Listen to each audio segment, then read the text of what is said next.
All right, good morning, everyone. Morning. Morning. Record.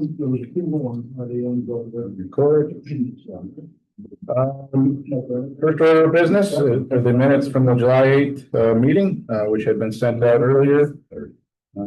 Hopefully everybody's had a chance to review those minutes. Are there any comments, discussion on those minutes? Motion to accept them? Joe makes a motion to second them. I'll second it. Seconded by Dan. Any further discussion? All in favor, say aye. Aye. Opposed? Motion carried. Okay. Moving on to the budget report that's attached to your agenda.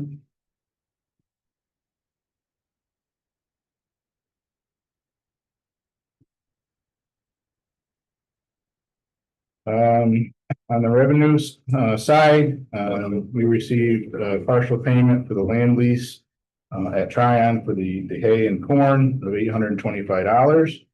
They'll make another payment toward the end of the year. Lot Holdings provided us the lease for the Midas building. They actually sent the check in July. Carol recorded or deposited it this month, so that's why it shows up in August. You see our investment earnings and investment earnings on the T-bill. On the expenditure side, we have several transactions, one for the executive director's salary, one for $47.67 for disability insurance, $133.87 for unemployment insurance. We had quarterly payroll taxes due, a payment to Betsy Emery for the IDA's website, $555. Our Quicken books that the CFO uses, that cost went up a little bit this year to $84.12. You can see that we budgeted $70. Not too much, but it did go up a little bit. And then the IDA Academy that myself, Mike Fitzgerald, and Greg Truckenmiller attended for $375. We'll discuss that later on in the agenda. So you see the total expenditures on the bottom and our investments. And then attached to that, you'll see the T-bill status report. For your reference, we will discuss T-bill number 4 later on in the agenda as well. Somebody like to make a motion to approve the budget report as presented? I make the motion. Dan makes the motion to approve. Is there a second? Second. Is that correct? Yep. Are there any further discussion on the budget report? Motion to approve, all in favor say aye. Aye. Noes? Carried. All right, committee reports. Greg Truckenmiller reviewed the monthly bank reconciliation reports. Everything was in order. Everything was good. Yep. Okay. Moving on to our county report, and we have Mr. Roll here today. And no report this month, so I'll cede my time to Mr. Green. Okay, no report for Mr. Roll. CRG report, Mr. Green, and that is attached to your agenda as well. Yes, hello. Busy, as you can see. I'm not going to read line by line because that would be a little redundant. We have our report. There were a couple of updates, however. On number 1, the loan approval. There was loans approved, I should say, for the Holiday Inn and the Doversville Senior Center. Also, on the micro enterprise grant, apparently there were 31 applications and 19 of them got approved. So they're already approved. Okay, the other thing that I should let you know about is that the whole staff, the whole CRG staff last week was gone. They went to Chicago for the Brownfields conference. And I did speak to Ron about it after the fact, and he said it was probably the best conference, they'd ever been to. So they learned a lot. They went on different tracks within the week, and I think Ron actually was in the finance track. And he said there was quite a bit of information that he thought they could put to give you Fulton County. As an aside, I'd like to say thanks to Joe Semio, who shows up to all of our meetings and everything. It's nice to have him there. And I think that's it. Does anyone from the ID board have questions on the CRG's report?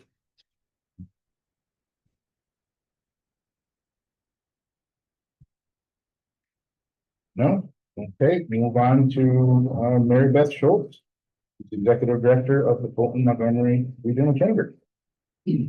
So I'm just starting to finally get my bricks and bearings underneath me, but we're starting to move along with some new business services that we really want the mission of the chamber to be and to move forward with, and kind of find our path where we can be in both Fulton and Montgomery County with tourism and IDA and economic development, all those things. So we're working on building out a different tier membership platform, so that way if small businesses can use us more, that use us more as a business service platform for them. And moving on with that. I am going to be, I'm applying to be a certified chamber exec through the ACCE. And so I'll be working with Scott on visions for Fulton County, you know, and moving forward with that. So great. That's really all I'm with. Okay. Thank you, Mary Beth. Moving on to the old business. Unfortunately, nothing new to report for the Necklace Renewables. Project at Tryon. I did speak to Jeff Parrish, who's the Town of Johnstown Code Enforcement Officer, and he indicated that it's still in the town's attorney's hands. You know how those attorneys are, it takes some time. Oh, don't get me. Well, they got 12 days. Yeah, it's coming up, but hopefully I'll have a new report for you next month. Onto our T-bills. Our T-bill number 4 will expire in a few days. I was able to get the new rates, and you can see the rates down below, 3, 6, 9, 11, and 12-month rates. They all went down from our current T-bill 4 rate, 6-month term at 4.11%. Looking to renew that T-bill at this time, and we'll open it up for discussion. Should we do the 6-month? Still gives us a pretty high yield, it's just under 4%. And then obviously assess what it's going to be after that. I mean, right now, all our other ones are 4.15, 3.9, 3, and 4, so it'd still be a 4% return.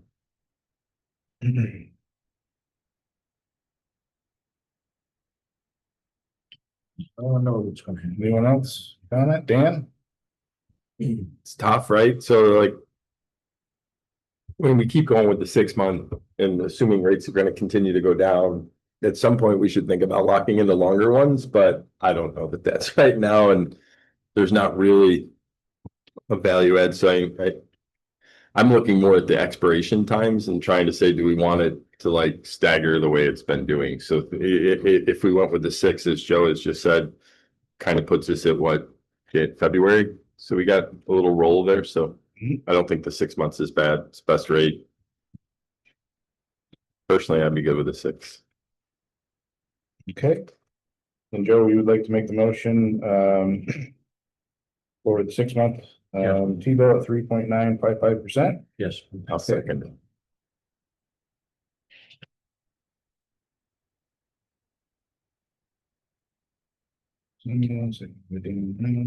Any further discussion? All in favor, say aye. Aye. Noes, motion carried. I'll skip down to the senior housing initiative on the next page. Just a couple of updates on this.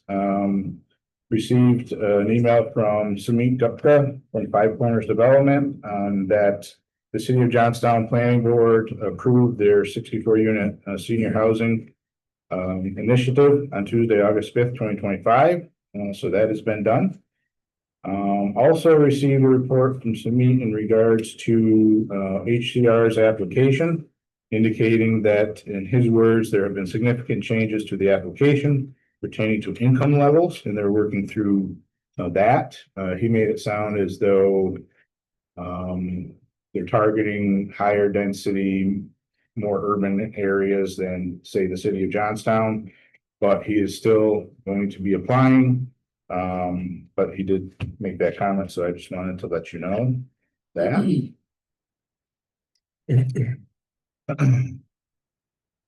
Okay, on to the new business, Crossroads Business Park Marketing. As you recall, we listed the 25 acres at the Crossroads Business Park. We originally had that listed under Howard Hanum for $595,000 for 1 year. Back in your April meeting of this year, you chose to relist it with Colleen again. However, she had changed firms to now Gateway Realty Solutions. And the current listing price that we have with Gateway Realty Solutions is $550,000 for the 25 acres. There has been no new inquiries on the properties. The few contacts that we did have earlier this year, I have not heard from them, nor has Colleen. And Colleen is recommending that the IDA look to reduce that price again. And she's recommending it something under the $500,000 mark. So I said that I would bring this up to you for your consideration.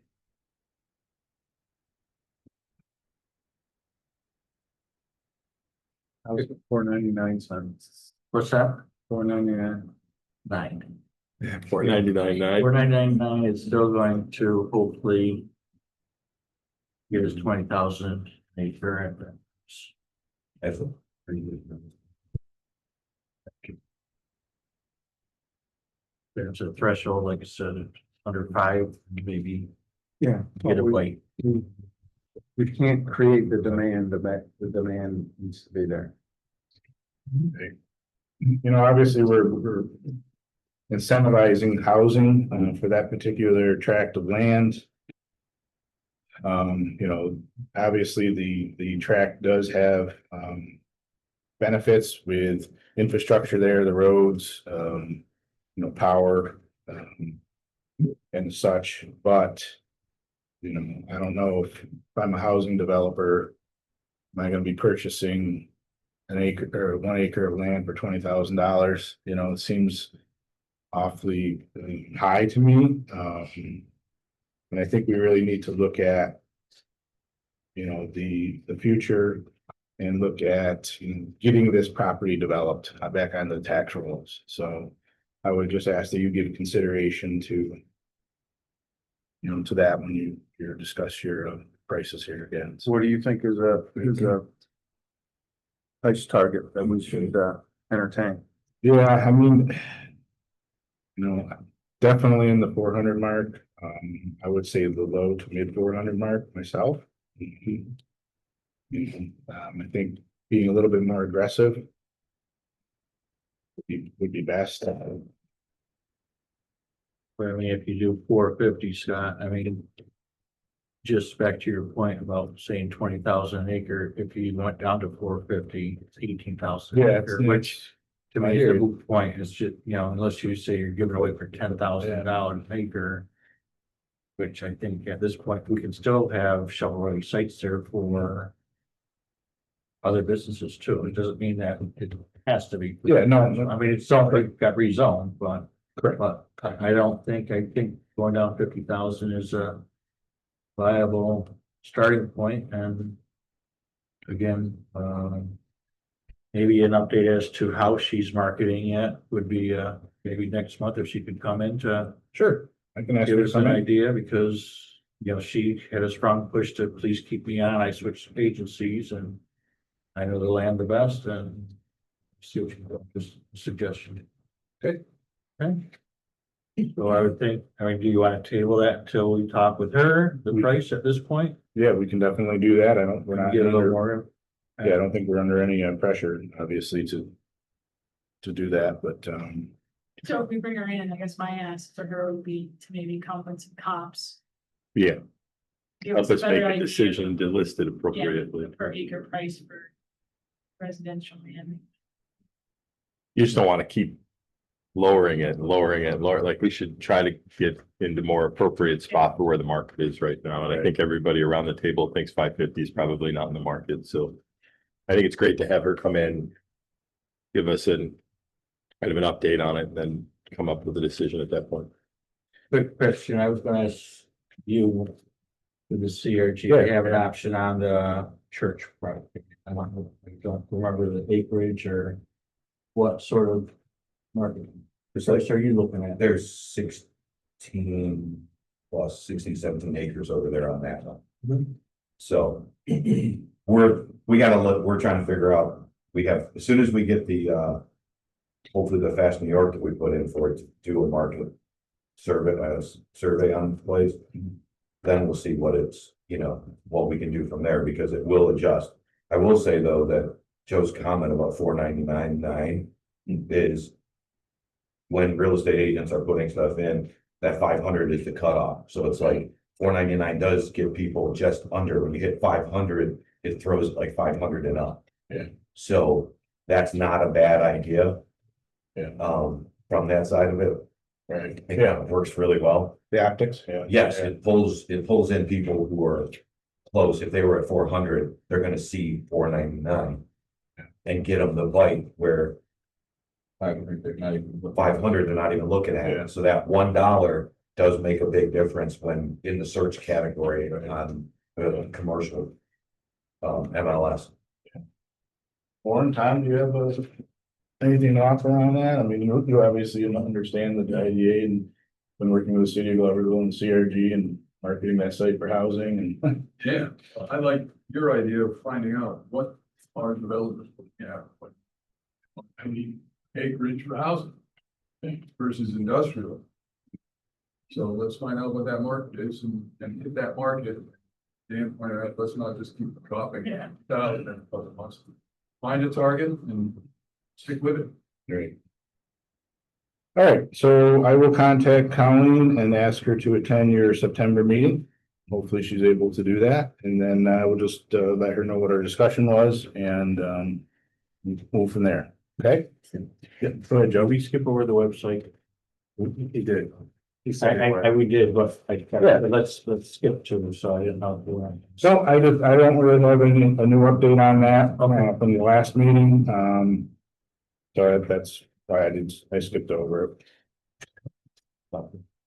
No, I just reported because when Matt Kirsch was here, he asked a question about whether she had started doing the interview, so I went to the CRG meeting. Yep. You had said that she's seen the page. She started making contact with the, No interviews have been done. no interviews have been conducted today. I answered your question. Okay, Good deal. moving on to item B under the new business, the CRG's expertise project. In the background, in January of this year, the CRG received a $549,000 grant through CFA Round 14 of the ESD Mohawk Valley Powers Grant Fund to purchase a mobile virtual immersive platform that will provide students with a virtual experience of what it would be like to work in a partnering local regional industries. I'm gonna let Ken give a presentation on what this is, and he can speak more on what the expertise project is. And let me just share my screen here, Ken. Just gonna keep it coming up with new ideas, new topics, and I can speak to you guys every month. Every month. So expertise project. So I started working with them 3.5, 4 years ago. And they're a private business.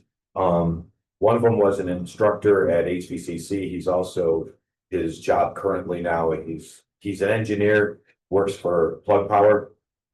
And one of the big things, it's a workforce development tool. Okay, so the goal is to bridge the awareness gap between students, parents, educators, unemployed and underemployed, and the businesses. And how do we connect those dots? Guidance counselors for a long period of time, and I know Greg would be able to, what has been their goal? If you ask them a question about colleges, they know every question under the book because that's what high schools got graded on. Ask them what businesses are in their county. They really can't answer that question.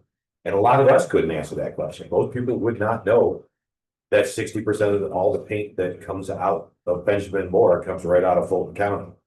So they don't even know, and too many times we all have heard, if our kids want a good job, they have to go somewhere else.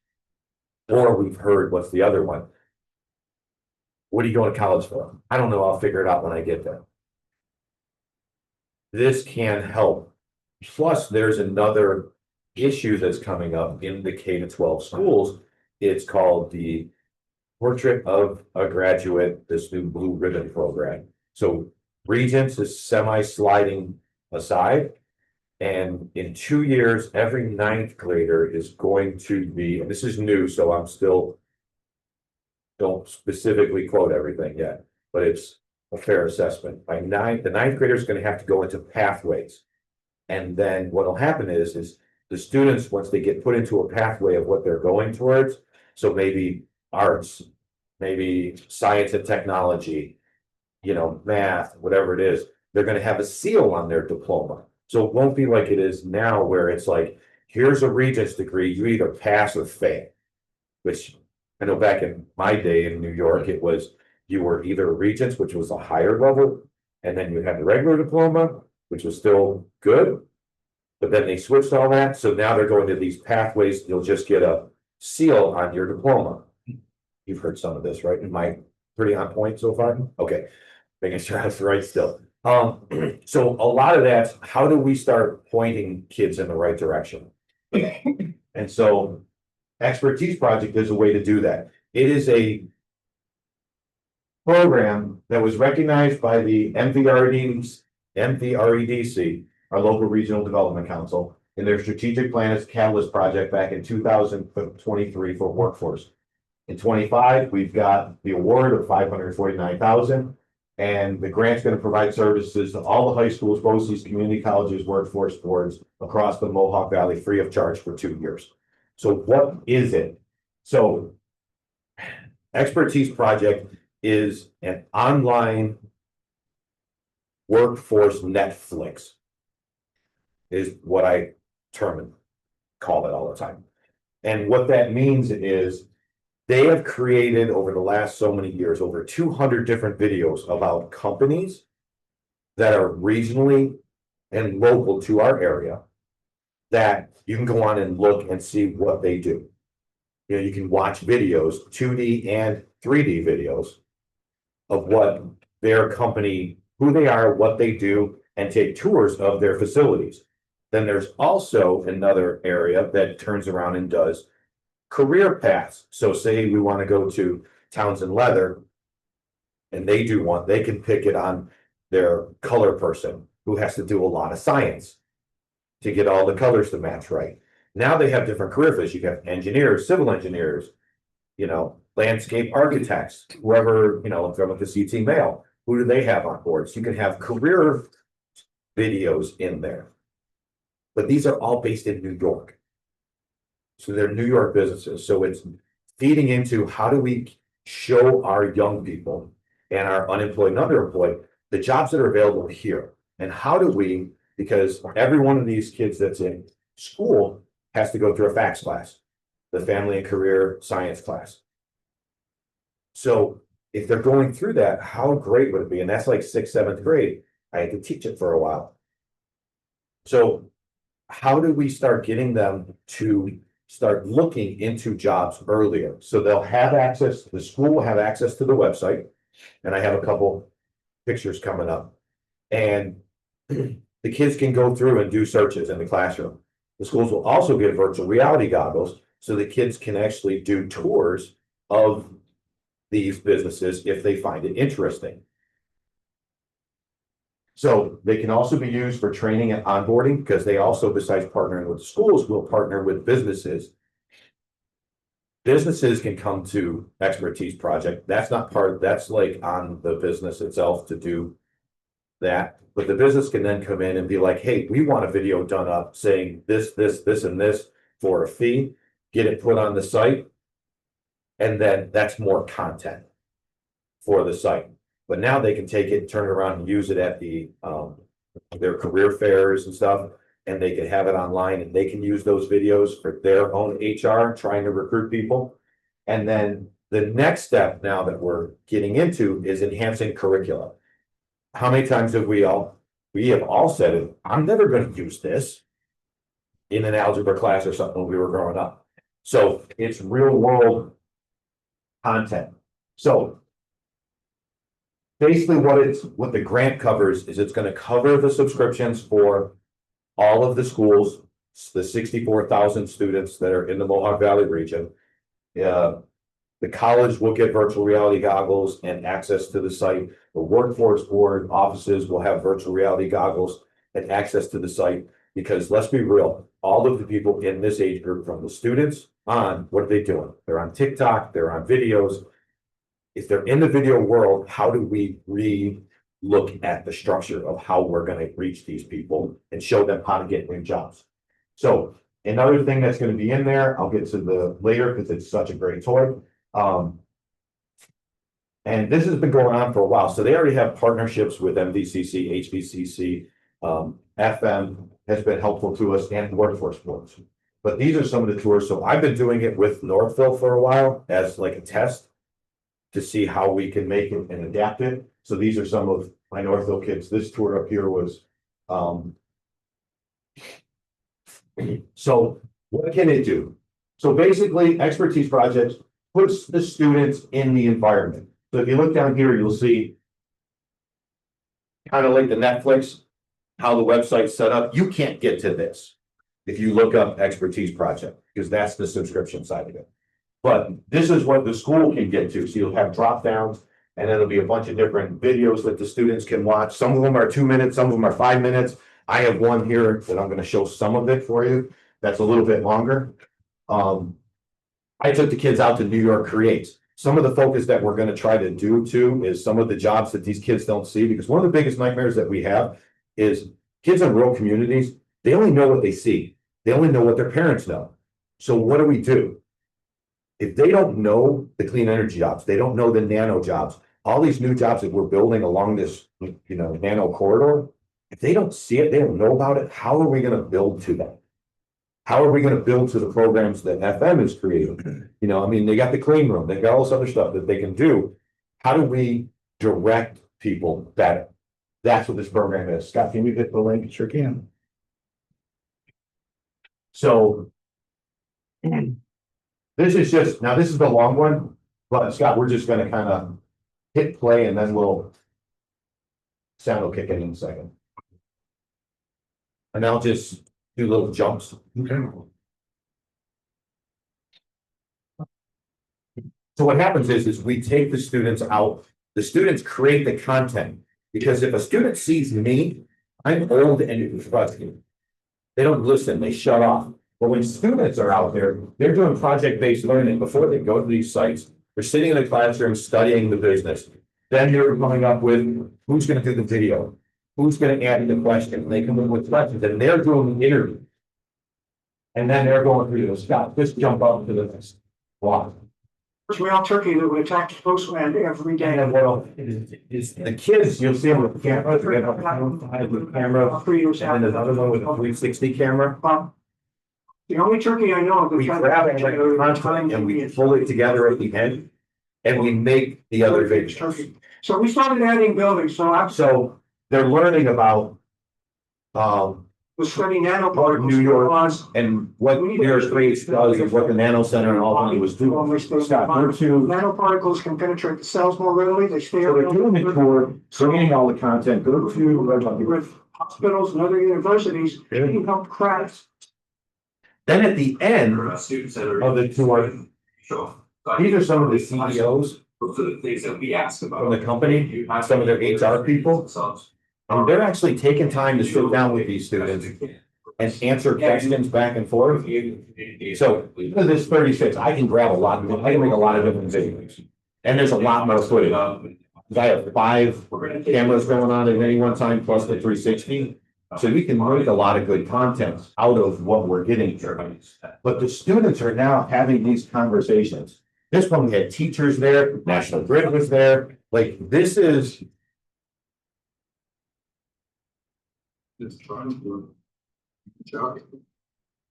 So. Right, it's not just your leading researchers and scientists to have a big part of this, but it's the construction of the next building, it's the HVAC, electrical, it's the engineering work, you know, there is something for everything there. Yeah, I think that's what. All right, you guys, yourself here, for now, if you ask anyone from stable, they did not picture themselves here. So the big thing, the things that we found, which was a side victory and a win, was. The students were very excited. I had one young lady who, when I taught her back in 6th grade, she's on the spectrum. Very introverted. She went in and did the tour with us the one year. Her being on the spectrum, she took one of those cameras and got some of the most incredible footage because she saw things differently than what other students saw. She got incredible. She was doing stuff with the camera. We had to ask her to put the stuff back, like reset it to where it was before, because she was getting this great footage for us. But what made it even more impactful for me was because she was so quiet, at the end, we do an outbrief with the students. She actually hopped in the chair, did the interview on camera, and was speaking about how much she learned from the project and how much she enjoyed the project. That's something she wouldn't do. She's normally sitting there like a church mouse. And that was impactful. And what's happening with, on the flip side then, now these HR people are now seeing what their next generation of workers looks like, sounds like. And when they're watching the videos, like I said, they don't listen, they shut Krusty off. But when they hear and they're seeing their own people, age groups making these videos, it's impactful. Now, we're helping lead those conversations and those questions, but it's very project-based learning, which is great for the schools and it's great for the students, but also how do we start pointing them to better career paths going forward? So here is another part. This is one of the greatest ones. I love this, is we back into this thing, a mobile immersion room. So we all have heard of the Van Gogh thing where you go in the room and you got the whole thing around you. That's what this is. So in there, we're going to have a mobile immersion room. So basically I can tear this thing down and put it up in 2 hours. It'll be carried around in a trailer and we can take it to the schools, the colleges, job fairs, workforce events, anywhere that we want to get information out about careers, businesses and stuff like that. Or because it's ours in Fulton County, when we are wooing one of our companies to come in, how nice would it be to be able to say, hey, we're going to walk in. So it's going to look like this, except it's going to be 5-sided. So it's going to be like almost a 360 room that you're going to be able to walk into. And the computer software in this thing is amazing. It'll have CAD for your guys if they want to do it. It'll have, you know, if we wanted to do drone footage, we can show them a whole site 360 in this room. This thing is going to be, you can tell by the size there, it is about 22 feet long by about 20 feet deep. So this is going to be a great instrument. Scott, hit this link, please. And the technology is amazing. This one I'll leave to Zoe. This is Igloo Link, a new immersive display solution from Igloo Vision. It's a low-cost alternative to a fully featured Igloo immersive space. It's also a great way to take your immersive content out on the road. Igloo Link is made up of a series of ready-made modules that can be snapped together and scaled up or down to create different sized immersive spaces. Each module comes with an integrated projector rack, so it's quick to assemble, can be moved easily, and doesn't need a specialist installations crew. And it's all powered by Igloo Core Engine, our award-winning software platform. So you get the flexibility, the capability, and the ease of use that Igloo is known for. Of course, it's not as immersive as a fully featured Igloo space, and it's only suitable for venues with low levels of ambient lighting, but it's great for several use cases. Maybe you work in engineering or infrastructure and want a robust, low-cost solution for on-site operations. Maybe your organization is on a budget and you're looking for a low-cost entry point into the world of immersive displays. Or maybe you want a way to take your existing content to open days and roadshows, and you need a spectacle that's easy to assemble, transport, and store. If that sounds like you, and you'd like to find out more, get in touch. At Igloo, we're all about the democratization of immersive spaces, making them more practical, more attainable, and more flexible. And Igloo Link extends the benefits of immersive spaces to more people, in more places, more easily and affordably. To find out more, visit igloovision.com. So the only concern I had when I saw this video, and I talked to the company, because I actually went to New York City to see the company, because they're out of England, but they have an office in New York City, was the ambient light issue. So I'm taking this to FMCC and I'm putting it in their gymnasium for a career fair. We're gonna have ambient light. So I said, can you give me a cloth roof that goes over the top of this that I can put on and take off? And they had not thought about that. And they're building that for us. When they build this, they're gonna build like little wires that go across, and then I can have like a cloth roof that covers the top. So I don't have to worry about ambient light anymore. And it's 6'7" high. So we're good unless I get NBA players coming in to see it. But now if we set this up, we can show videos inside here for people, educate parents, educate workforce people. We can have them outside on the 2D, and they can be on the virtual reality goggles, all at the same place. And we can get 3 different types of things happening at the exact same time. But then for economic development, the other things that we do, we have this tool for us for that also. So sidebar bonus on that. Plus, part of my other vision, and from way back in the day, I'm hoping that you guys can find a use for this too at the college with some of your classes, because there's gonna be a lot of time when it's got downtime. Some of your instructors can find a use for it. The astronomy class. I love that class. You're kind of a mini planetarium there, but we have no problem with that because it's going to be there. It's going to be in a trailer. We come set it up and leave it in a place if that's something that your staff could use somewhere.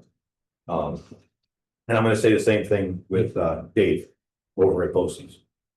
We'll just have to get the training done.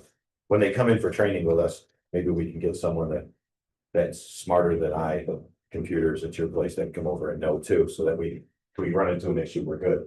So another great tool that's going to be in there.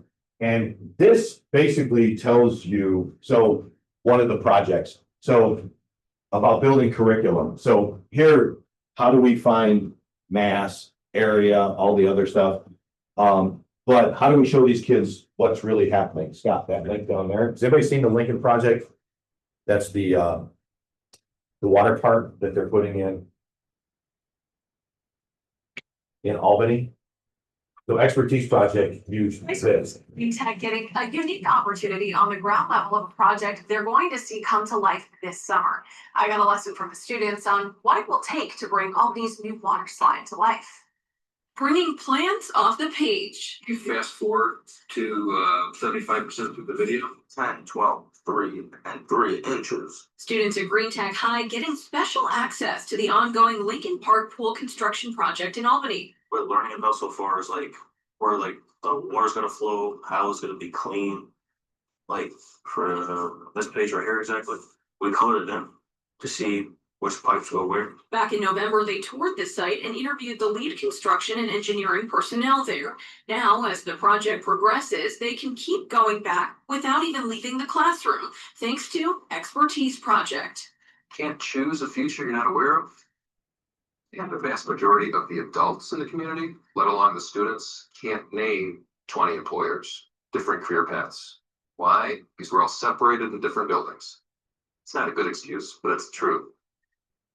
Expertise Project uses video with local employers. We create experience with local employers. We bundle it together in a system that helps bring the workplace to the classroom. We took it a step further and we said, okay, how can we get them to understand mechanical drawings and the blueprints that are involved? On this day, the students walked me through a set of blueprints, literally. Oh, gosh. Learning about how the upcoming water slide gets its water supply through pumps, tanks, and filters. 14 and 10-inch drains at the base of the water slide. Those are to help basically drain the pool if it were to get overfilled or if rainwater would go into it. Also, one of the many cool things about this place is they use UV ultraviolet light to clean the water along with chlorine. And soon they'll see the results of this partnership when the Lincoln Park pool opens in July. The end goal is really for the students to understand the whole project, the scope of the project, and have come away with a better understanding of how the mechanics work and how large of a project this really was. This is about getting them involved, having them understand what this project is about. And a lot of these students will end up using that pool. So, and it's close to home.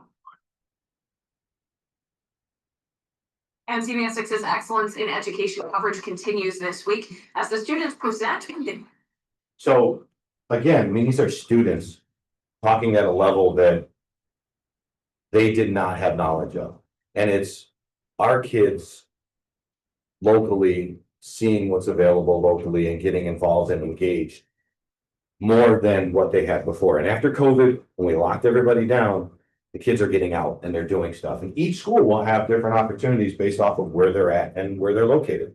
Some schools are going to say, hey, you know what? We're just going to have the Netflix and the video here in the classroom. We don't really want to do that. Other schools are going to jump and they're going to, build other programs for this.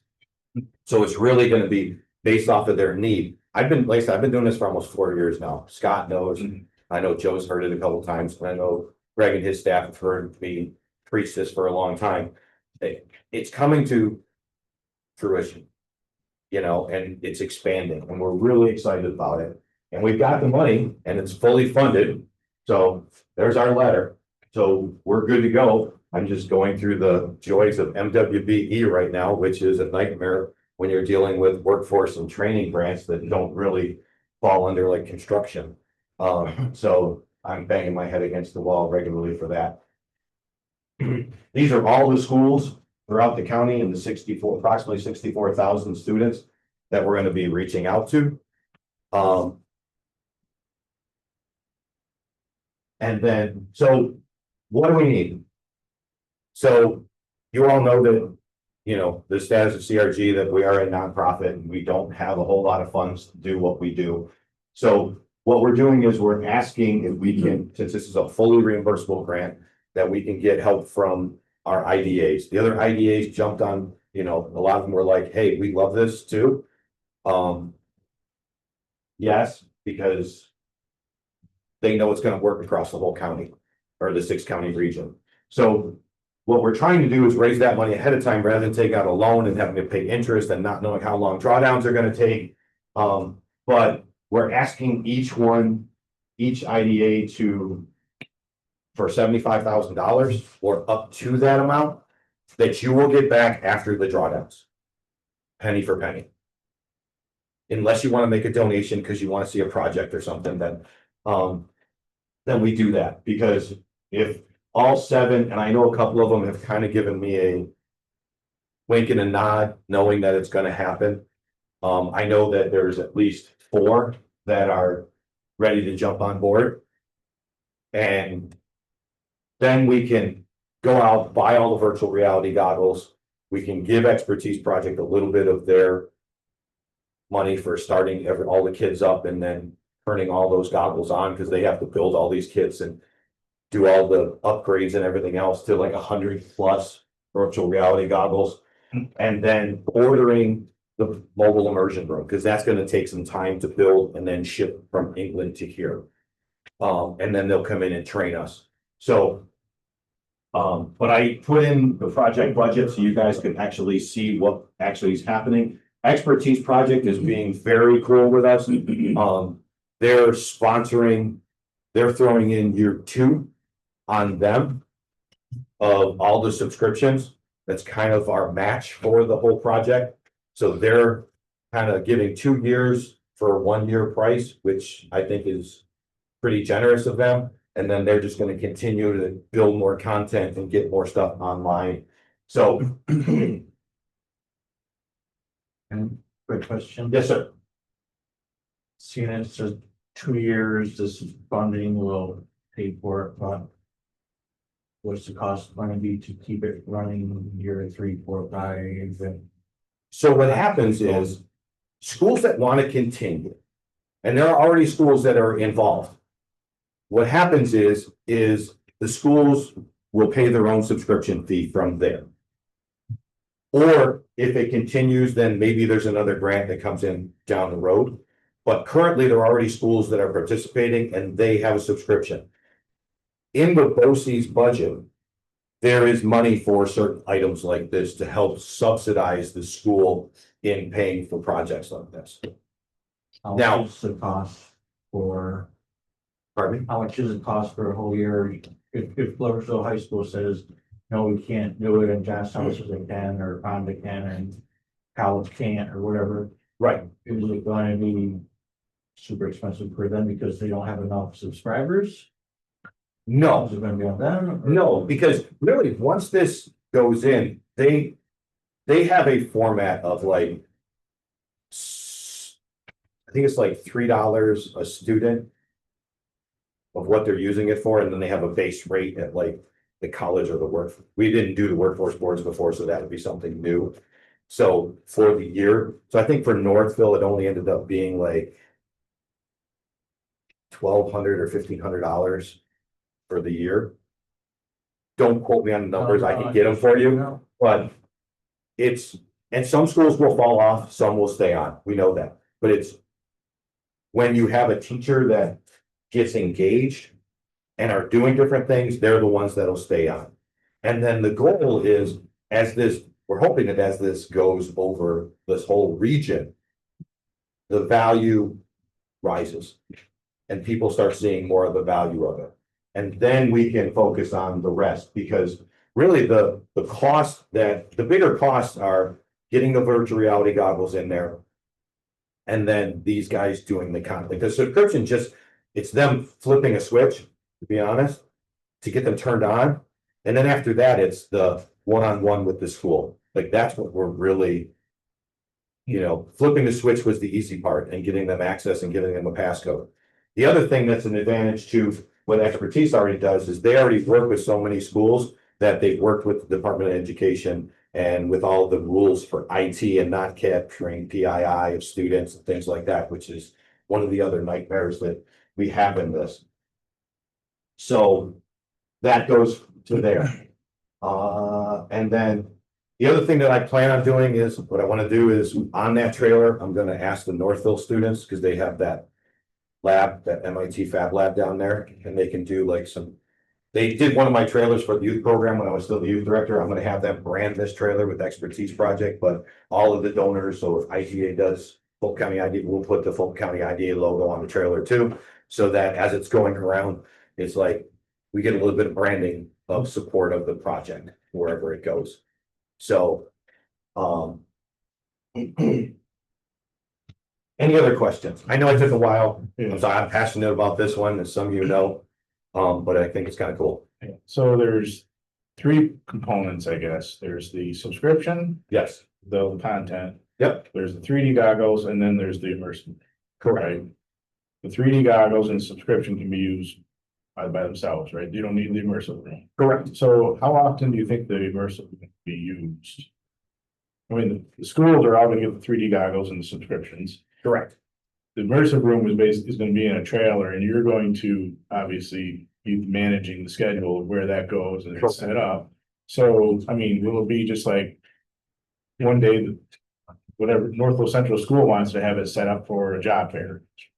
So Yes, if somebody wants to do a job fair, they're gonna have to work it with us, Expertise Project, or somebody that, because you can't just give a piece of equipment like this to anybody and say, set it up. So I'll have like a calendar of events where they can sign up for this. and get it, and that's why like. I know that there's gonna be downtime where it's gonna be sitting. Where's it gonna be at that? So the trailer, the electronics will keep upstairs in our cage. Cause the electronics actually come in like Brody cases. You know, with the big black cases, and there's like 2 of those that just come in, everything pops out, it's amazing. I was shocked at how that thing works. And you just plug stuff in, like setting it up is gonna be the easy part. If there's a problem, that's gonna be a harder part, but, so we'll keep that upstairs. The rest of the stuff is just, the screens in those boxes and stuff, and we'll just keep those in the trailer. And we'll keep that, I'm gonna find a secure location for it. I don't wanna keep it at our building anymore, because it's just, we don't have enough parking to begin with. But I'll work with the county and find a secure location to keep that part of the trailer. But then we'll just go, but that's why I'm also thinking, like, if the college comes up with a professor that says, I can use this for something. Well, set it up and let that professor use it for a little bit. For a class that might work. You know, the electronics group, I'm sure they can find, I'm hoping your brain's over there, like, how can I use this toy? But we're also the regular workforce, career fairs through the FMS Workforce Board and different events like that. And then the other workforce boards will do the same thing. And then we'll just have expertise project go out and set up. If it's outside of the county, I'll have them go out and set up. But then I'm also expecting NVREDC, the other IDAs to eventually be calling and saying, hey, can we use it for X presentation? Right. So I think it's gonna have some downtime, but it's one of those things that will catch people's attention. And one of the things that's a nightmare is we need more parents involved. And how do we get them to show up? We can't get them to show up to a FAFSA briefing. We can't get them to show up to the college career fairs and stuff, but if we can get them, if there's something that draws their attention and we get 2 here, and we get 3 there, and we get 4 there, how many of those will help those students find something better? Yes, sir. As Scott was saying, there's 3 parts or components. Now, the virtual platform you're looking to have, how much does that cost versus, well, what's the cost of that? And like Scott was saying, can you do it without that program, without that platform? It's cost $200,000 for that. I'm sorry, Joe, I didn't. The virtual platform you're looking to set up the 5-sided thing, how much is that portion of? That is, well, probably about 170. Is money. I just see logistics bringing it back and forth, and again, downtime, and I just picture it down the road. Being in a warehouse and not being used because it's pain to set up, even though it's easy 2 hours up and down, you still gotta find the spot. Yeah. And it sounds like it would be filling half this room probably. Yes. Okay, so again, I don't know if the money would be better spent doing more programs and more goggles than having. There's the ability to choose where you can spend the money. I mean, It's already baked into the grant. It's already approved this way. So now, if there's extra cost, because we actually, in our budget, we planned for 204,000 for that. Because we didn't know, when we got the catalyst, we started this thing in 2023. We didn't know, so we baked in a little bit extra. When I got my first one, it was like 150. My first estimate on it. So it was gonna be 150. So we baked in like 200 because we didn't know what was gonna happen. And we did not know it was gonna be 2 years later before. I just got my IP on Friday, August 1st, and we were awarded, we got the big announcement on January 2025. So it's taken that long just to get my IP from the state. But if there's money left over from that, which I think there will be, then we're gonna go buy more goggles and do stuff like that. But the rest of it, for getting it into all of the schools, that's already covered. That's in the project, so we don't really want to expand further than that right now, because we don't want to overstep. It's gonna take a lot of work just to get it done. Right. So how does the content get made? Like, you're So saying right now there's, use it for a presentation or, but how does that content get made? so the content's already, there's over 275, 290 videos currently on. And there's a bunch of content that's still in the can that's getting made. And there are projects going on right now throughout Albany, the Mohawk Valley, and regionally that's in progress. The way Expertise Project is working with DOT to do a bunch of different projects. They're also working with City of Syracuse schools on a project similar to the one they did in Albany with the water park. So content is constantly being built. So that New York creates, how long did it take from when those videos were made to when it was polished and ready for view? For the site, takes them a couple weeks. Okay. You know, depending on what the workload is at the time and what the ask is. So it really, and now that they're being funded better, they can bring on more people, which we've already started. So it's actually created jobs because they're bringing on a new website person, they're bringing on another content creator to build and make more content and keep it going. So it'll be a continual growth process. So they started small and then we kind of have grown and this is like, I think that next step to take them to the next level and make it much more self-sustainable long term. Yes, sir. One question, say you're gonna feature certain businesses or certain areas that are here, but say Towns and Leather wasn't chosen, they want to create a platform so they could see what they do or what the jobs are there. What would be an average cost of them to have production and to have them be included in this platform? Yeah, it really depends on what they're looking for. That's not part of to me, that's their business side of it, their business model. I could find out probably a couple $1,000 just to get them to come do the videos, get it all set up, but they'll also get the goggles, because they say I want 2, 3, 4 sets of goggles. Well, what's the cost of those? And to get those set up, because there'll also be training for all the schools and stuff on how to use it. There'll be like regular monthly, quarterly training sessions so they can come in on a Zoom or a WebEx or something and they can go ahead and get trained and then go from there.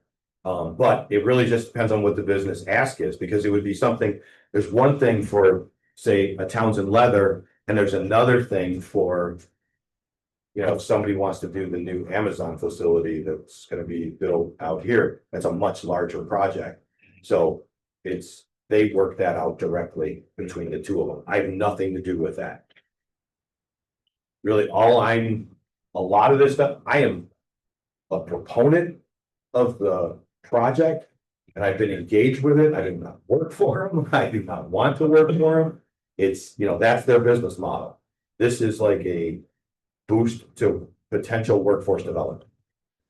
If a school gets a subscription and then is the content available for everywhere across the state or just like the regions that, like, I guess there's like 6 or 7 counties that were included in this. So would that be the only content available, or No. could the students see like something in like Long Island or Buffalo area? Not yet in Okay. Buffalo or Long Island. Like now they're doing projects with Syracuse City of Syracuse schools. So the content is still here local for us and throughout Albany because they've been doing that for a while. So it's already kind of in our counties and it's in Albany region, it's in Syracuse. So we're going kind of Syracuse this way.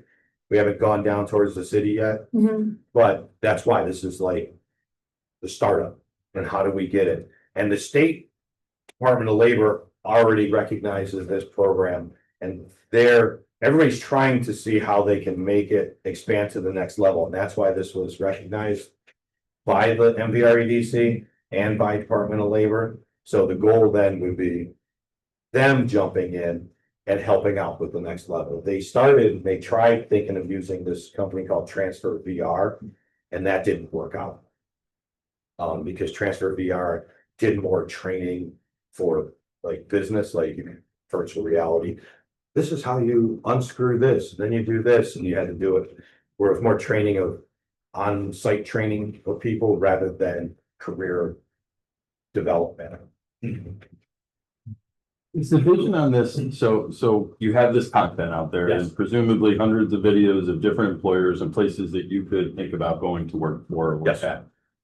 Is it searchable to say, okay, that's all great, but I want to see Fulton County because I don't want to leave here and I don't want to drive too far. So it's the way that the platform is made is that we can narrow it, they can Yes. narrow it, customize. Yes, their- that's some of the, since I got involved, that's some of the stuff that I've been like recommending in their new web guys adjusting right now. Because one of the things that was, there was more careers out there that was like on the trade side. Mhm. And I was like, no, you need to start doing, like we did Nathan Latour. Mhm. We actually did a video for FMCC. With their rooms and stuff, because that can be another add-on. Because we wanted to make sure that all different careers are looked at, not just trades, even though trades are important. But they had a vision, they thought that was like the way to go. And I was like, wait a minute, healthcare is one of the largest need employers out there. We need to start showing people how to get into that career field. And then I turned around and was like, okay, we need to do one for the college. We need to do one. Do you have an idea of how many in Fulton and Montgomery County today? How many businesses have content on here? I've taken kids on tours at Townsend, Benjamin Moore, Electrometrics, FM.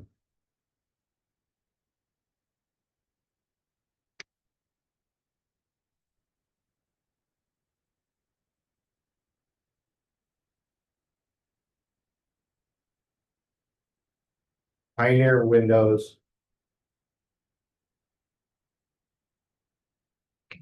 Those are the big ones that have been done in Fulton County. Then I've done some other ones outside. I've taken them to Global Foundries. I've taken them to New York Creates. We've taken them to some in Montgomery County. So we tried to work with the school because I was trying to get my head wrapped around it of how this can work. And so that's Part of my question would be, if we narrow the search and say, look, show me businesses in Fulton County, all of a sudden we show 4. And then all of a sudden it validates this idea that I got to move out to get a job because there's only 4 and there's 200 everywhere else. So I just, the timing of what content is locally and out there. yes. Are we talking about all just larger employers? Are we talking about the micro enterprise that you talked about last time and getting into some of those mom and pop places? Because those are places that Yes. in a rural community, some folks would rather work at smaller organization than a Yes. larger And some one. of that will be added. It's a great idea, and I think it's certainly, to your point, it's going to grow. It's That's just, and I think it comes back to Joe's point. Okay, so let's say people in businesses, to me, as an employer, you want to be in on this because everybody's having trouble finding workforce. And if I can get out there faster, it's one less place I got to worry about Indeed, right? So Correct. to me, it does have some opportunities. It's just, how does that business, that small mom and pop business go, I want to get on there so that people are noticing me at Gloversville High School or Johnstown. So as they graduate, they're thinking about coming to me as an employer. So who's responsible for the marketing? Is that? It's expertise project. It's all. And in each one of the counties, the EDOs are already aware of this project and they're getting involved. That's why, like, when we sent out to all the different IDAs, all the economic development officers are doing the exact same thing. They're working with their businesses already to see how, because a lot of them don't have any content on there. So they're now like, okay, who do we want? And how do we want to get our people on there? So they're gonna do that. I'm not. I'm working completely here for us, and that's it. But the other economic development officers are all like, okay, how do I get global on there? I took my kids because I wanted my kids to go. Like I wanted them to see what was out there because they were feeding jobs, out of FM into global for a long time and still are. How do we start showing how we're doing that? Or one of the other ones is I want to connect with Grid and them because they do that big career day thing out in Schenectady. How great would it be? Okay, how great would it be to turn around and be It'd be great to have all the some- different videos of the different jobs and say, here, go to National Grid, click, here's all the different jobs you can pick and choose. The thing I liked about the New York Creates tour that we did, they talked about more than just clean room operators. That business has janitors, maintenance people, like letting the kids know that, okay, if you go to work for Townsend Leather, you may not necessarily be the color expert. You may have this job, you have that job. That I thought was eye-opening. And then here's the other thing that happened at Global, which I thought was amazing. Only 38% of the employees at Global have higher level degrees. 38%. That's it. You wouldn't think that at a nano facility. The other thing that they did without me even knowing it was they said this. You want to be a nurse? We have nurses. We have our own police department. We have our own fire department. We have our own marketing department. We have our own finance department. So they have all these different jobs that you might be interested in. And how many of these kids are coming out of high school, college, and thinking, oh, I'm going to apply at Global to be a nurse? None of them. Right. Because they don't know it. That's not what they're thinking. They're thinking nanochips, that's it. So how do we educate people that there's more avenues out there and more places that you can look for jobs? And that's, It's an interesting shift, right? So like, I'm trying to think of when I grew up, it was about what career would you have an aptitude for? So it was more about the job. This almost starts to change it to be more about the company. Let's go work for this company. I'll find the right job within that company because they have a nurse, a cafeteria, like, so it's just a different way of looking at it, at least as you're explaining it. Say, start looking at going to work for great companies. And then what great companies do we have in the region that you want to work for? We'll figure out what jobs they're there for you to go to. and one of my things I found working with the workforce boards and being on that NIATEP and things like that, and doing the workforce meetings that I go to, with the apprenticeship money that's out there right now, that's huge. It's a lot of money in apprenticeships. And it can be in finance, it can be in anything nowadays if there's a degree program. I know there's a sewing one that's getting ready to come out, a commercial sewing one. But what I'm hearing from businesses, and I love this, especially as a parent who has multiple kids. Your school is the way businesses are looking.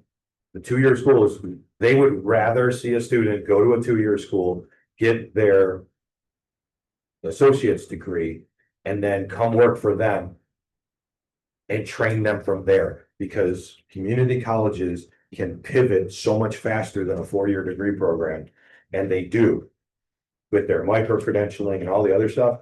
And to me, that is one of the things I'm hearing from the colleges, is that they would rather do that, or from the businesses, that they would rather see them, hey, get your 2-year, come to work for me, and then I'll put you on and train you the way I need you.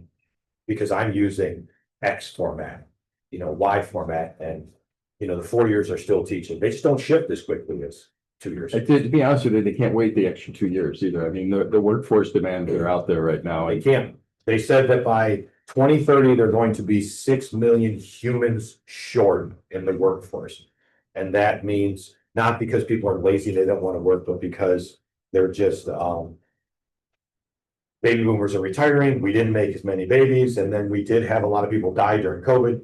Can't deny that. So there's just a shift in the market. And now with AI, they're saying AI is going to steal another 89 million jobs, but create another 130 million jobs, estimated. Well, if that was 6 million, that wasn't baked into there. Now, if you're going to delete 90 million and then add 130 because of what AI is going to create, we still don't have enough human beings to cover that. So how are we going to get it? So we need to do a better job finding people, of course. And I want to feed more people to the community colleges, because that's a huge market right now and a huge need. I have one more question. One last question. So following up with what Dan was mentioning about a smaller business, Yes. would you have a small business that's on the edge of obviously growing, okay? Would the cost of the video creation through expertise and a set of goggles be applicable to the micro enterprise grant program. Yes, Okay, so They that's could how add they that can in. fund it through the micro. that's another way of funding it. Yes. Yep. Okay. Because it's equipment, training. Yep. Media content. Yes. Yeah. So, sorry, I took a long time unpacking it, but you guys had a lot of questions too, so, Appreciate that. I have a question about money wise, so basically you're looking to 7 or 8 IDAs come up with $525,000 to. so we can order the stuff. And then you're gonna reimburse us later on. As soon as I can get the receipts into the state, then I can do drawdowns. The way this grant is built, I can do drawdowns. So even if, say I only got certain amounts, I didn't get enough to get everything ordered, then what I would do is I would get the goggles ordered, the stuff that has to go in the school, get that stuff, do a drawdown, get the money back, get the next piece, or if I can get everything ordered, because that one piece from England's gonna take much longer. And with potential tariffs and stuff, I wanna get it and get it over here quick before anything else changes. Then all the money, once I get the drawdown, is gonna just pay right back. We'll do an MOU with each organization.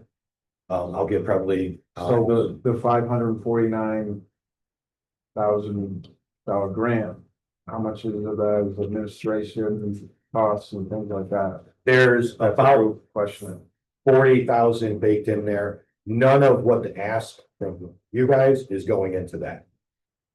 We're not using any of it. The only thing we're gonna use it for is the equipment and the expertise project, year 1. That's it. So, because I'm gonna be working on this for the next 2 years, monitoring the grant and doing all the other stuff. My stuff will come later. But overall, it's the total sum is like 697. But then the other, there's like 147 from I mean, that. are we creating a job? Someone, or we're funding a job, the grant is? No, there's no salaries in there. What they are, expertise project has been bringing people on to ramp up for what's coming. To have to cover such a large area. Anything else? And I'm sorry I took so long, I know. you guys- Okay, you're good. All So right. it can be a complex topic, honestly, if you don't fully understand what's involved. I mean, Yeah, but I learned a lot from it. I knew what it was. All right, do we have any other questions at this time? I think from the ID, I'll let Kara talk about, what we would need to do if you want to entertain this. But from your standpoint, do you believe that this is a beneficial tool for Fulton County and really for the region? To promote, job, creation, bringing new students into the workforce, et cetera. I mean, I think that's kind of what you have to look at, from our side of the fence. So. Is it a positive thing? I feel like I have to recuse myself from the discussion just because we're a partner. Okay. Right. Yep. So that's part of the reason I've been sitting here quiet. Saying nothing. I was Hates this. Yes. You would have said something. And unless Kara feels differently, I mean. That's fine. We still have enough members here, I think.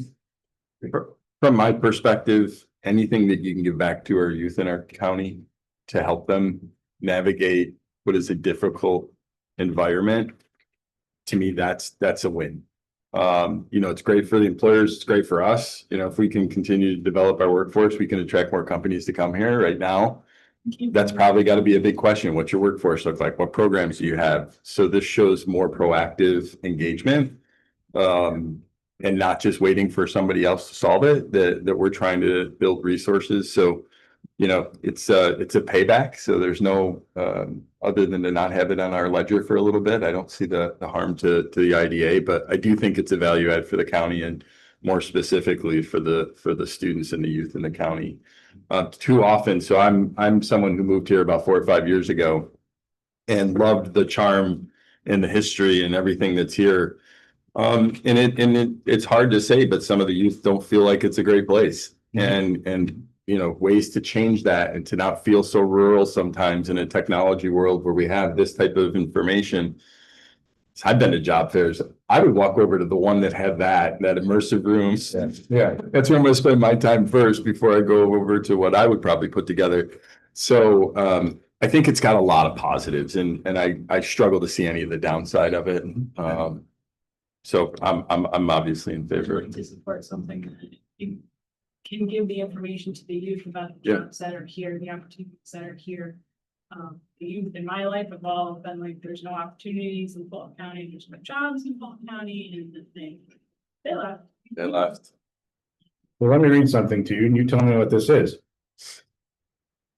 Well, it's actually in the first sentence, it says what it is. The IDA's mission is to create and promote economic growth and prosperity for both residents and entrepreneurs in Fulton County. The IDA's role in Fulton County's economic development program is to develop and maintain an inventory of shovel-ready sites for new and expanding businesses, offer financial incentives as may be required to encourage the creation of new and retention of existing jobs, and expand the county's tax base. In doing so, the IDA strives to make Fulton County a desirable place to live and do business. So do you believe that this investment, even though it's temporary, reflects the IDA's mission? I think that's the big thing you have to look at as well. I do. I think the job creation and retention of our workforce in the area is something critical. Okay. Mr. Gillis? I agree. Mr. Semyon? I agree. I mean, we have to, the funds are, again, it's gonna be back to us. I mean, obviously. We said down the road, we want to donate to it. That's a separate thing, but I think at this point, we would say. We would be a partner, being reimbursed. Yep. Within 12 to 15. And Ken doesn't mind paying 15% interest, so. I'm all that. You? Yes, don't Yeah. tell the other idea. That was one, as Mike Fitzgerald was. This is 50, right? We'll get our talk money back first. I believe Sue is also in agreement. So Kara, from your standpoint, So how is this interaction going to take place? Okay, what's the ABO thinking of? specifically as an opinion on this topic, and you're specifically prohibited from giving grants of funds or loans of funds of your existing funds. There were several programs that were in effect during COVID. Those have since been like sunset, repealed, whatever, because they're no longer applicable. You do have the authority to enter into a contract for something that supports the IDA's powers, duties, mission, etc. So my recommendation is that if there's other IDAs that are partnering with this via a MOU or some other agreement, that we should either have the same agreement, everybody executes that same agreement, or everyone executes a similar document. So when this goes through your Paris reporting, everybody is involved and it's all looking the same. It can't be phrased as a grant. It can't be phrased as a loan. Can't be phrased as a donation. You specifically are prohibited from doing donations, so that's not an option. We really have to, so that's why I think we should work with the other IDAs once they commit to be sure that the language is either going to appear consistent across all the IDAs that are participating in this program. The rules, why the law says that, I don't understand.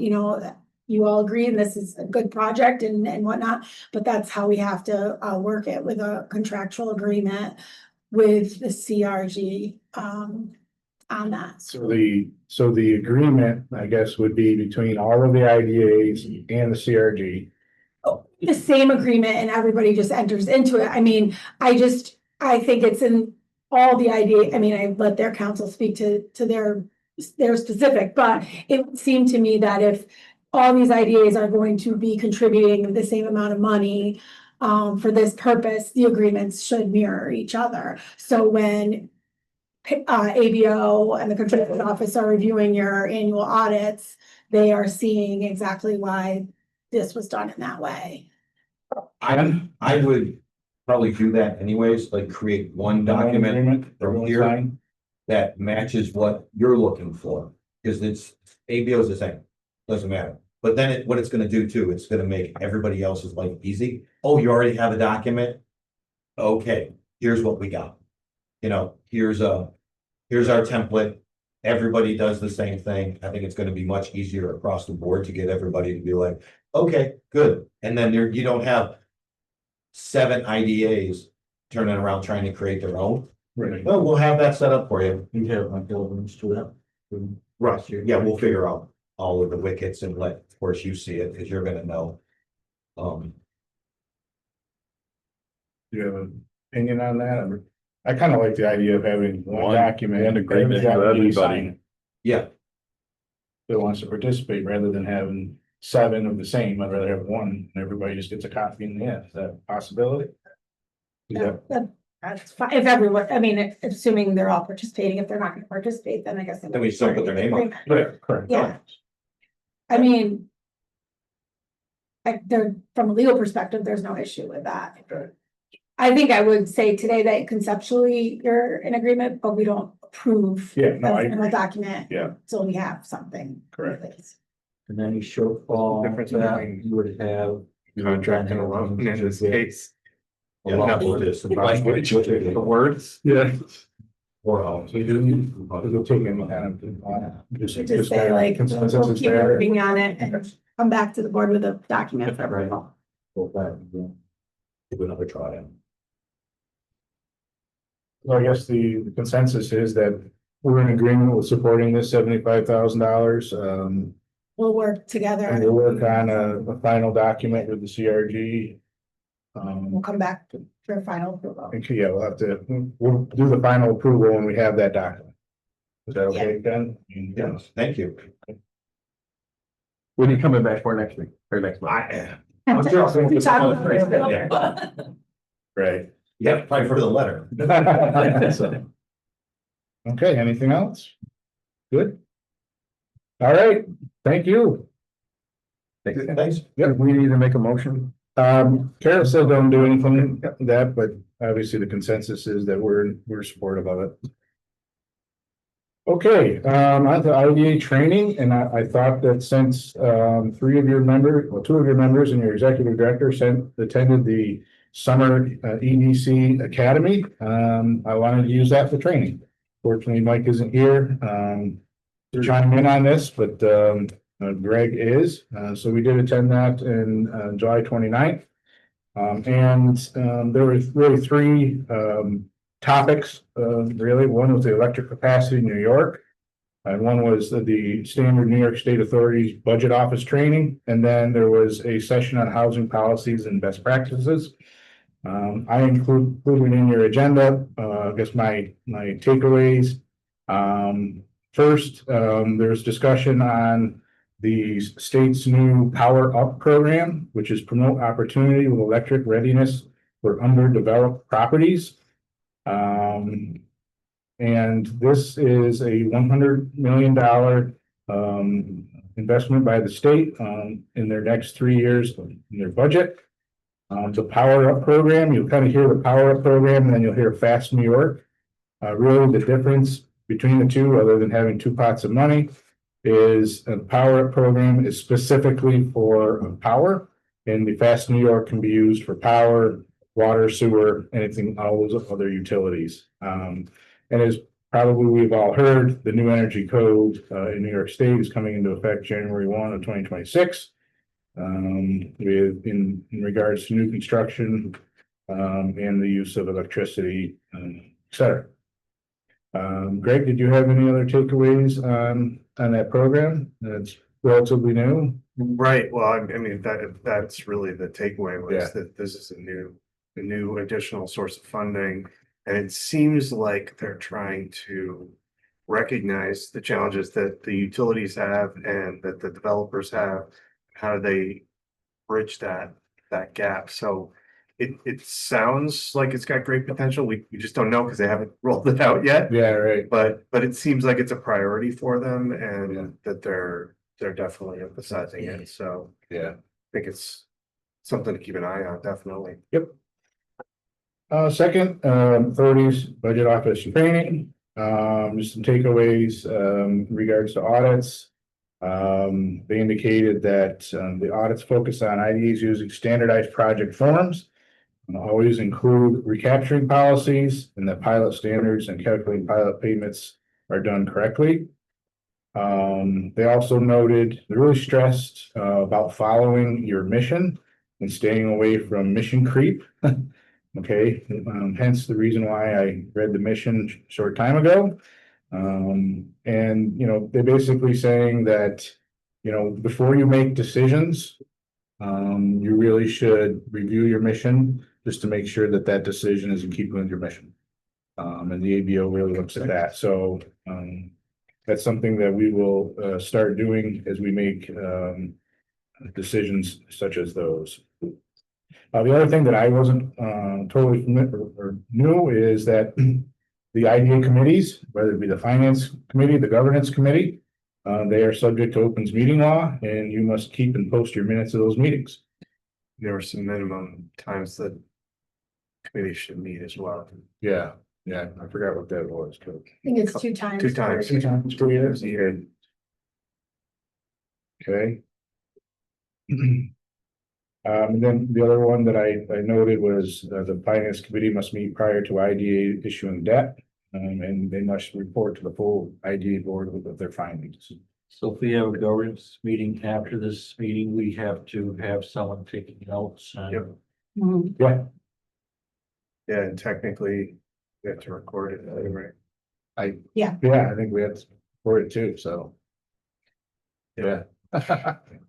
Right, I didn't realize that as well, so. Same thing for if you had like a workshop to discuss something, that a workshop's meeting, there's no differential. Yeah, so anyways, we will do that.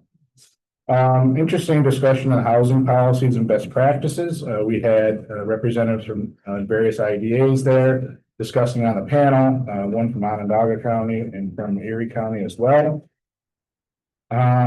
Discussing housing pilots, and it was noted that as we would expect, each area and community is unique. We all have different needs and different AMIs, which is obviously looked at when we're looking at housing projects. Obviously workforce housing, market race housing, and they use the term senior lifestyle housing. One of the criticisms that they identified that they've had to deal with in issuing housing pilots is that typically the housing pilot project is not creating a permanent full-time job. And so they have to justify it in other ways. And Mike Fitzgerald posed the question to this panel in regards to the price per unit structure rather than a standard pilot. It's basically a developer saying, okay, I will pay, $500 for each unit, and that's what will be the pilot payment. So that question was asked, and they did have, the panel had some familiarity with that. And they basically said the best way to approach that, in their opinion, was to work with the local assessor and determine what that person would assess each unit at, and then go from there. They may say, well, I would assess each unit at $1,000. If the developer is offering 500, well, you got to negotiate. That's kind of how they said it. I think one of the issues that will have in doing that approach is that oftentimes our local assessors do not assess the project until it's 50% constructed or 100% constructed. So, taking that approach, I would definitely meet with the local assessors to say, is the Fulton County IDA is looking at housing pilots. This is one way or concept that's used. Would you be able to work with us on that? So, I think that was my big takeaway on that. Greg, did you have anything else? Yeah, no, I mean, that was what struck me, and you captured it here too, is just every area is unique. And it really depends on your individual circumstances. So while it was nice to see a variety of perspectives, because they had Erie County, they had Onondaga County, and they had Steuben County, and each of them is very different, and their housing policies and their IDAs reflect that. Yeah. Yep, for sure. So as much as we want to say, well, we want to be comparable to what other people are doing, it really depends on what's happening in your market. Yeah. Yeah, correct. I did go on, I believe it was Erie County's, IDA website just to look at what their pilots were. And, they were, I didn't see many that were over 10 years, honestly. But they had different exemptions for years 1, 2, and, 3, 4, et cetera. So that obviously must be working for them. And so they're not offering that 30-year pilot. So different area. Different Exactly. MI, different Exactly. everything. So anyway. Any questions on that? That was an all-day event, like a morning session, a break event, afternoon. Yep, I think it started at 9 and we were wrapped up at like 4-ish. Yeah, the other part that they do is the executive director does like a recap of the legislative session. Yeah. And then also what their advocacy priorities are for the coming year. So they talked about, they were able to hold off on prevailing wage increases and some of the other So yeah, it was an agricultural. there was an agricultural, Yeah. there was a whole list Yeah. of things. They just wanted you to know that what they're working on at the state level in terms of addressing economic development legislation. How that ended this year. Now it's going into the new session, what they're gonna be focusing on. They're also ramping up their efforts with sort of the global nano movement. They're going to Detroit in October, I think. Represent New York, and they travel around the world actually. So I think if you want to look at more there, I believe they have some slides on the website, the UC website. All right, anyone have anything else for open session? Thanks for attending, and I'm just curious that Power Up program, how much time they spent making it POW. I mean, who thinks of these things? Right. Power Up. Just keep going. Okay, I would like to request an executive session for discussion regarding proposed pending and current litigation, as well as proposed acquisition, sale, or lease of real property, or the proposed acquisition of securities or sale or exchange of securities held by such body, but only when publicly would substantially affect the value thereof. Somebody like to make that motion? Make that motion. So Simeon, is there a second? Yep, Joe Gillis. Joe Gillis. All in favor, say aye. Aye. Go. Okay. Okay, our next meeting is Tuesday, September 9th. Somebody like to make a motion to close the meeting at 10:25. I'll second. All in favor, say aye. Aye. Opposed? And meeting closed. Show your son. See you after Labor.